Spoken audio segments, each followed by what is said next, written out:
గత 3 రోజుల నుంచి లీడర్ ఆఫ్ జౌస్ కూర్చోండి ప్లీజ్. శాసనసభలో తమరి అనుమతితో కృష్ణానది జలాల మీద కావచ్చు, గోదావరి నది మీద నిర్మించిన కాళేశ్వరం ప్రాజెక్టుకు సంబంధించి మేడిగడ్డ కావచ్చు, అన్నారం కావచ్చు, సుందిళ్ళ కావచ్చు, లేకపోతే పంప్ హౌజుల విషయంలో కావచ్చు, చాలా విషయాలల్లో మనం చర్చించుకుందాం.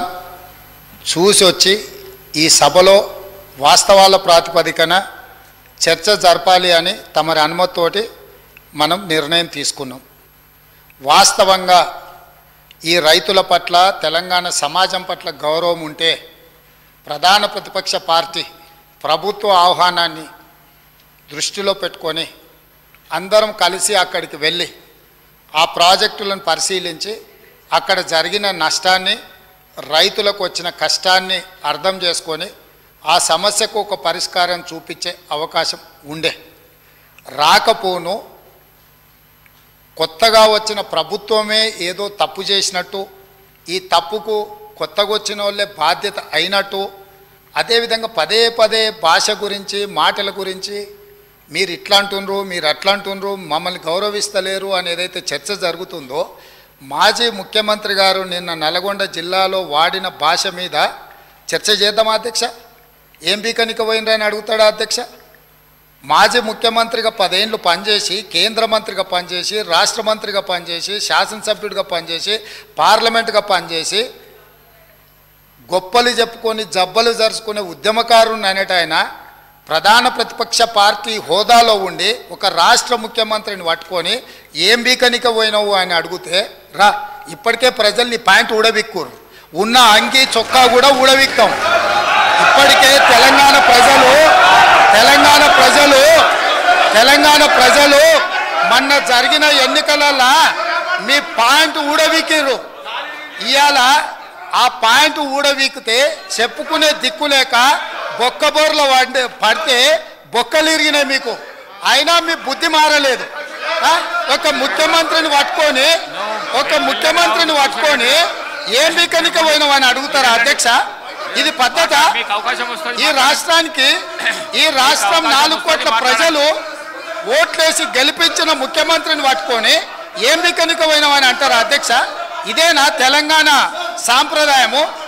ఈరోజు నేను మళ్ళీ అడుగుతున్నా అధ్యక్ష, ఈరోజు మేడిగడ్డ మేడి పండులాక కుంగిపోతే మేడిగడ్డల నీళ్లు నింపడానికి అవకాశం ఉందా అధ్యక్ష? ఇవాళ మీరే సాగునీటి పారుదల శాఖ మంత్రులుగా పనిచేసారు కదా. చంద్రశేఖరరావు గారు, హరీష్ రావు గారు ఇద్దరు సాగునీటి పారుదల శాఖ మంత్రిగా పనిచేసారు కదా అధ్యక్ష. ఈరోజు వాళ్ళకే పెత్తనం ఇస్తాం, వాళ్ళనే చేయమని ఉండ్రి.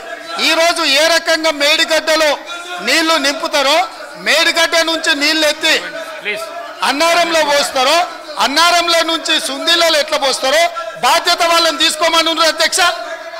మొత్తం కుంగిపోయి కుప్పగూలిపోతుంటే ఈరోజు అక్కడ నీళ్లు నింపడానికి ఏమాత్రం అవకాశం లేక పూర్తిగా ప్రాజెక్టు దెబ్బతిని ఖర్చు పెట్టిన 94,000 కోట్ల రూపాయలు వృధా అయిపోయి ఈరోజు మొత్తం ప్రాజెక్టే దెబ్బతిన్న పరిస్థితుల్లో ఈరోజు ప్రజల దగ్గరికి వెళ్ళి సమాధానం చెప్పుకోలేక శాసనసభకు రావాల్సిన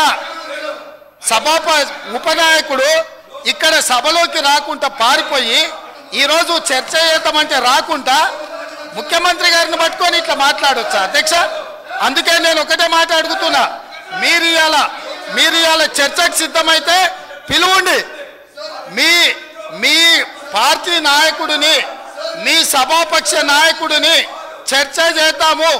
రేపు సాయంత్రం వరకైనా కాళేశ్వరం ప్రాజెక్టు మీద, గోదావరి జలాల మీద ఈ ప్రభుత్వం చర్చ చేయడానికి సిద్ధంగా ఉంది. పారిపోయి ఫామ్ హౌస్లో వండుకొని ప్రతిపక్షాలుగా బాధ్యత నుంచి తప్పించుకొని మీ అవినీతి బయటపడుతుందని, కాళేశ్వరంలో మీ దోపిడీలో జైలుకి వెళ్లాల్సి వస్తుందని కేసీఆర్ను చంపుతారా అంటారు. ఎవరికి అవసరం ఉంది అధ్యక్ష చంపాల్సిన అవసరం? సచిన పావును ఎవడైనా చంపుతారా అధ్యక్ష? మొన్నటి ఎన్నికలలో ప్రజలు ఆ పావును చేత్తో కాదు కట్టెతో కొట్టిరు అధ్యక్ష. ఆ పాము ఆల్రెడీ సచ్చింది. సచిన పావును చంపాల్సిన అవసరం మాకే ఉంది అధ్యక్ష. ఈ రోజు సానుభూతి కోసము వీల్ చైర్ నాటకాలు, వీధి నాటకాలు ఏంటి అధ్యక్ష? ఇది ఈ రోజు అవకాశం వచ్చినప్పుడు ఈ మాట్లాడండి సభలో ప్లీజ్ చర్చ చేయడానికి ప్రభుత్వం సిద్ధంగా ఉంది. ప్లీజ్ నిజాయితీ ఉంటే మీరు అవినీతికి పాల్పడకపోతే మీరు చెప్పినట్టు మేడిగడ్డలో 2, 3 పిల్లర్లు కుంగిపోతే దాని మీద తీసుకోవాల్సిన నిర్ణయాల మీద మాజీ ముఖ్యమంత్రి గారు చంద్రశేఖరరావు గారిని సభలోకి రమ్మనుండ్రి. చర్చ చేయడానికి ప్రభుత్వం సిద్ధంగా ఉంది. పారిపోయి అక్కడెక్కడో పోయి ఆడేదో ప్రగల్భాలేంది అధ్యక్ష. రమ్మనుండ్రి సభకు, వాస్తవాల మీద చర్చ చేస్తాం, మొత్తం ఇక్కడ పెడతాం. ఇవాళ ఆయన తప్పించుకుంటాడు, ఈయన వచ్చి ఈడ కొత్త మాటలు చెప్తాడు ఈడ. కాబట్టి అధ్యక్ష, దీని మీద ఇప్పుడు జరుగుతున్న చర్చ దేని మీద జరుగుతుందో ఆ విషయం మీద చర్చించమని ఉంది. ఎట్లాగూ సాగునీటి ప్రాజెక్టుల మీద శ్వేతపత్రం పెట్టడానికి మా ప్రభుత్వం సిద్ధంగా ఉంది. మీరు ఏమేమి విషయాలు ఉన్నాయో, ఏమేమి చర్చ చేయదలుచుకుందో మొత్తానికి మొత్తం శ్వేతపత్రం సందర్భంగా చర్చ చేద్దాం. లేదు కాళేశ్వరం మీద మీరు చర్చ అంటారా, దానికోసం ప్రత్యేకంగా తమ సమయం కేటాయించండి. కాళేశ్వరం మీద చర్చ చేయడానికి మేము సిద్ధంగా ఉన్నాం అధ్యక్ష.